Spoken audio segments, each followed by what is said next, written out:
Hi friends, మనం material గురించి తెలుసుకుందాం. టెంపర్ కోట్ కంపెనీ ఇది అపెక్స్. డోర్ మీద ఫస్ట్ కోటింగ్ వేసుకుంటే బాగుంటుంది.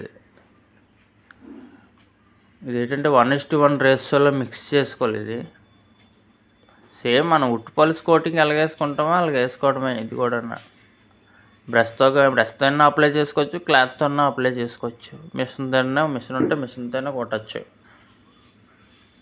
ఇది ఏంటంటే వేసుకోవడం వల్ల స్టార్టింగ్ వుడ్ అంతా మొత్తం గట్టి పట్టేస్తుంది. మొత్తం అంతా వెళ్ళి మెస్సుల్లోకి ఆటల్లోకి మొత్తం అంతా డస్ట్ అది ఇంకా కష్టం. ఇంకా స్టోన్లోకి అయిపోద్ది. ఇంకా వర్షం నీరుకి వీటికి ఇంకేం అవ్వదు. ఇంకా బాగుంటుంది ఇది వేసుకుంటే. దీని మీద మళ్ళీ మనం పుట్టి ఏమైనా అప్లై చేసుకోవచ్చు. ఇంకా మళ్ళీ మనం ఎగదగ పని చేసుకోవచ్చు. మనం మళ్ళీ వెంటనే ఆరిపోద్ది ఇది. ఓకే ఫ్రెండ్స్, అయితే నచ్చితే లైక్ చేయండి.